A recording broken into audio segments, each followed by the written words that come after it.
Olá pessoal, então vamos continuar fazendo os exercícios, tá? Peço compreensão de vocês porque minha lousa deu problema, tá? Então minha letra não vai ficar boa, nada boa aqui, tá? Bom, então vapor d'água a 1,4 megapascal em uma temperatura de 300 graus Celsius escoa no tubo mostrado, né? Tá mostrando aqui esse tubo branco. Um tanque inicialmente no vácuo, tá? Se tá inicialmente no vácuo, a gente pode falar o que? A gente pode falar que não tem massa, que a pressão é zero, né? Então é como se a gente não tivesse nada aí dentro, ok? Então abre-se a válvula e vapor enche o tanque, né?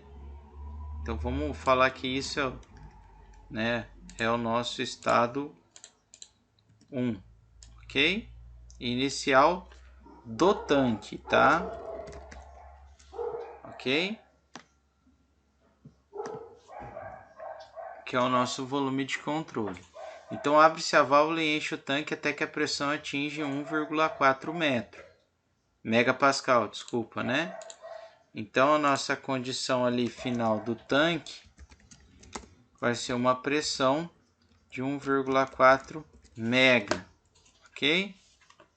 Tá, é isso que ele quer, tá? Então a válvula é fechada.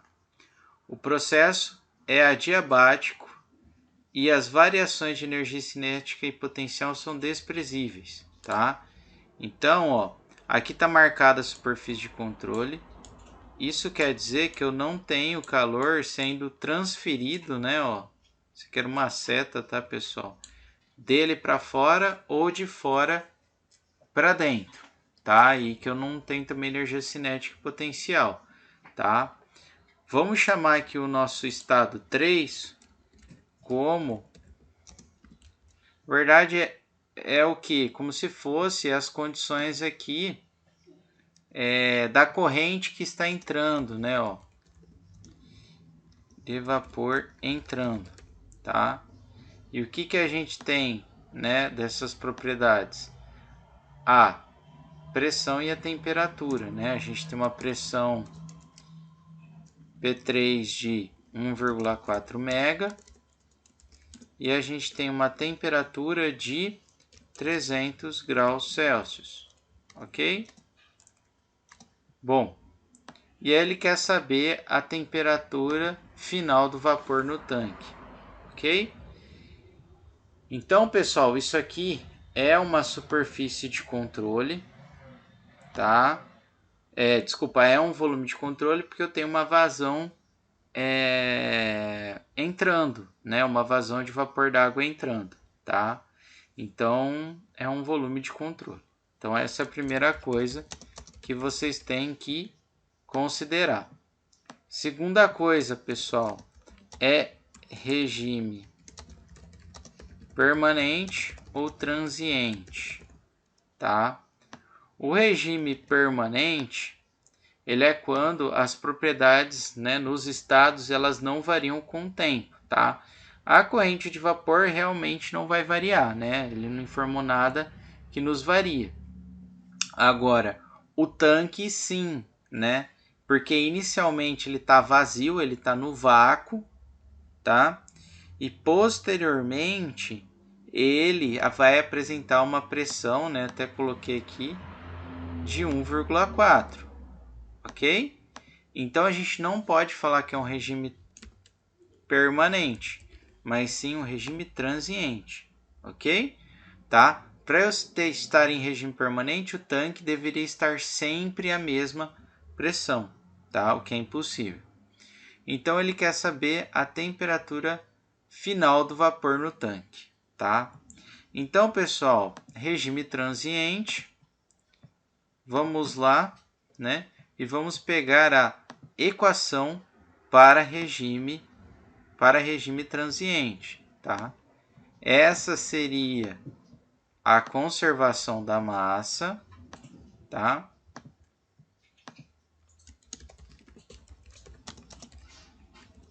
Que é essa aqui.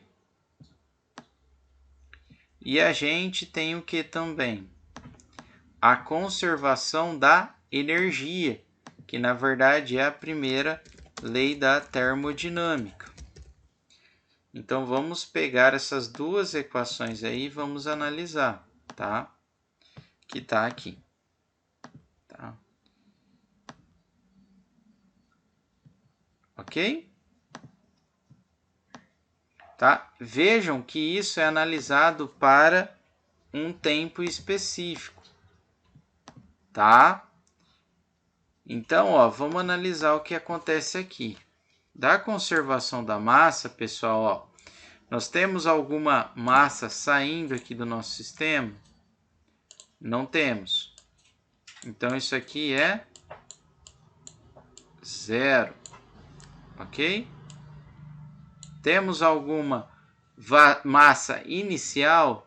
Se ele está no vácuo, pessoal, ó, isso aqui também é zero, né? Lá dentro do meu volume de controle eu não tinha nada.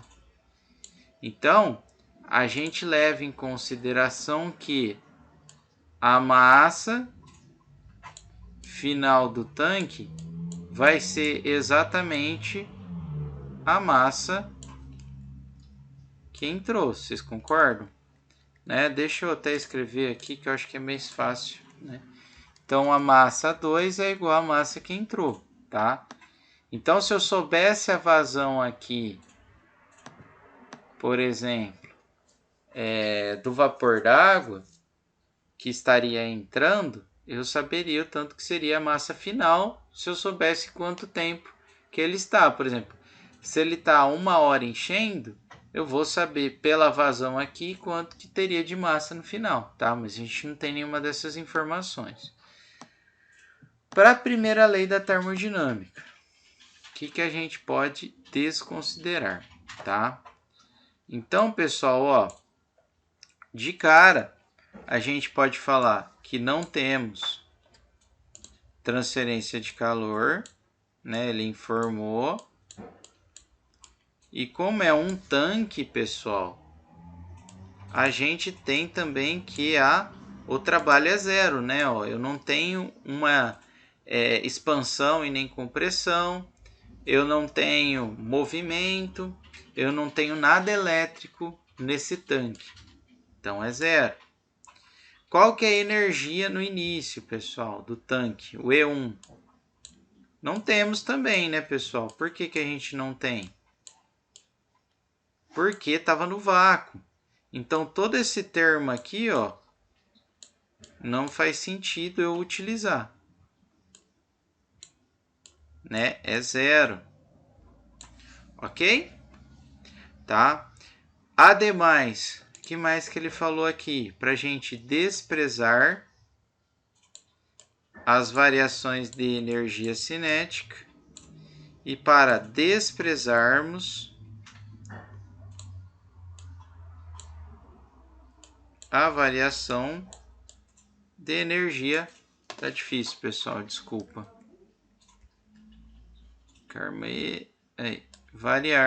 Desprezarmos a variação de energia potencial, tá? Então, o que sobraria aqui nessa expressão? Sobraria o meu E2 é igual a massa que entra vezes a entalpia que entra. Só isso, não é verdade? Ok? É só isso que sobra, o resto é tudo zero, tá? O que é o meu E2? Ele está mostrando aqui, né, pessoal? Ó, isso aqui que é o meu E2, ó. Só que, novamente, o que ele fala? Ele fala para a gente desprezar, né? Ó, lembre que ele falou energia cinética e energia potencial. Então, pessoal, ó, o meu E2, né, ó, pela equação de baixo,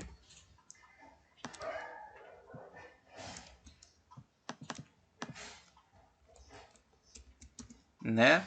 A gente tem que o meu E2 é o meu M2 vezes U2, correto? Então, ó, a gente pode resolver aqui, ó. O meu M2U2 é igual ao meu MEHE. Correto? Tudo bem? Nós vimos da conservação da massa que a minha massa final do tanque é igual à massa que entra. Então, ó, o que a gente pode falar? Que esses termos aqui, eles são iguais. Então, ó, se eu dividir um pelo outro, dá 1. Eles não influenciam na equação, né? Eu tenho o mesmo parâmetro multiplicando os dois lados. Então, o que a gente chega à conclusão? Que o 2, ele tem que ser igual ao H que está entrando. Tá? Essa é a conclusão, né, ó, que nós temos da primeira lei da termodinâmica.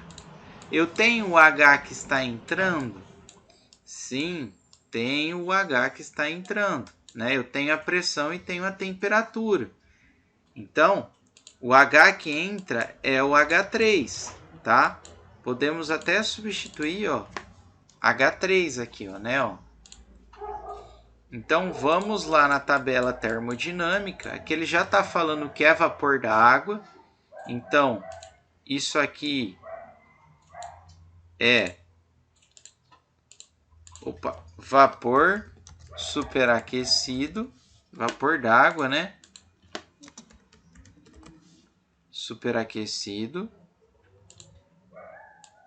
Então, isso aqui é vapor d'água superaquecido. Então, a gente vai na tabela do vapor d'água superaquecido e vamos encontrar o nosso quê? O nosso H3. Ok? Então, vamos lá, ó. Tabela aqui, a tabela, o apêndice B. Beleza. E vamos lá, tá? Propriedades termodinâmicas da água. Vapor d'água superaquecido para 1,4 mega, ó. Onde que a gente... Opa, perdão. Aqui, pessoal. Onde a gente tem 1,4 mega? Aqui, ó. E qual que é a temperatura? 300 graus, que é a quarta linha. Então, ó, pressão de 1,4 mega. A quarta linha é a temperatura de 300 graus. O nosso H é 3040,35. Então, aqui, ó, 3040,35 kJ por quilo. Ok? Tá bom? Bom, e aí o que ele está falando, ó? Ele nos falou, então, ó, dessa expressãozinha aqui, ó, que o 2, ele tem que ser igual a 3040,35 kJ por quilo. Ó, eu tenho a minha energia interna final do tanque. Eu tenho a pressão final do tanque. Se eu tenho esses dois, pessoal, eu consigo achar qualquer coisa do meu estado final, como, por exemplo, a temperatura, tá? Pessoal, vocês poderiam verificar qual fase que está aqui, tá?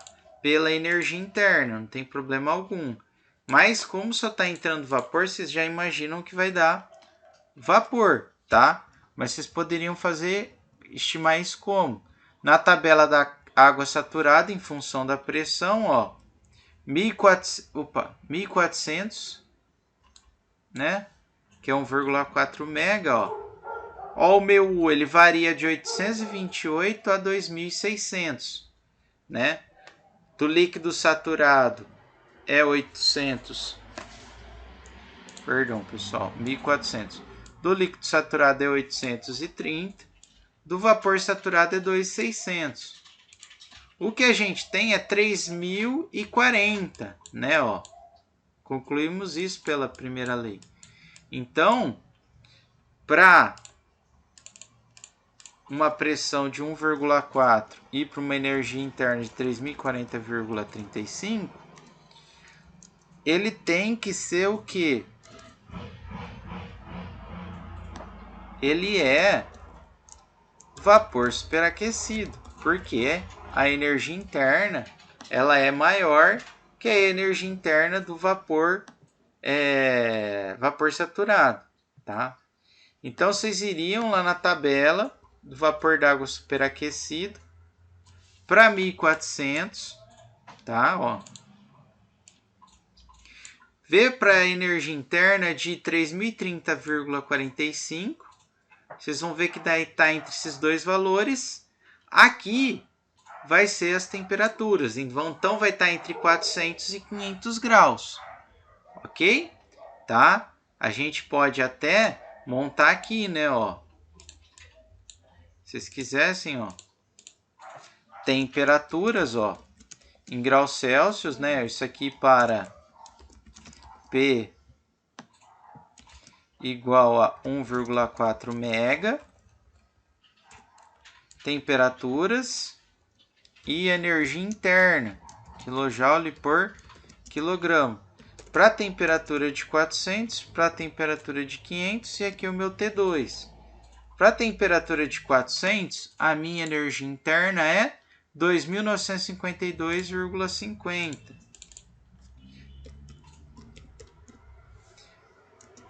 Qual a energia interna que eu tenho, que é do meu estado 2?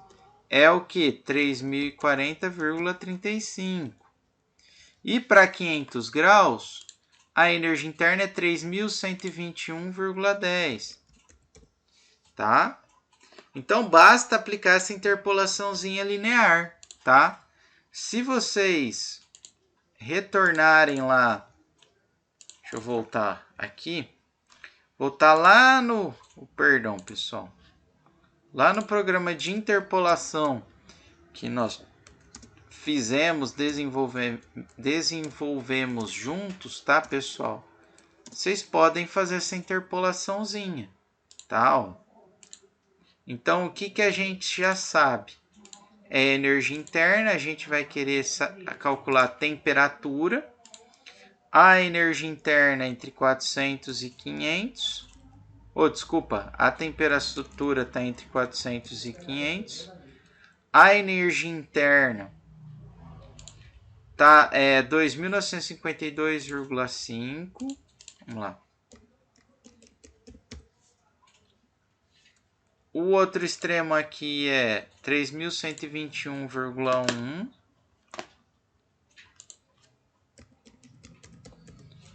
O que a gente tem é 3.030,45, se eu tiver equivocado. 3.040,35. E aí ele já vai fazer, ó, a temperatura ali no meu estado vai ser de 452 graus Celsius aproximadamente.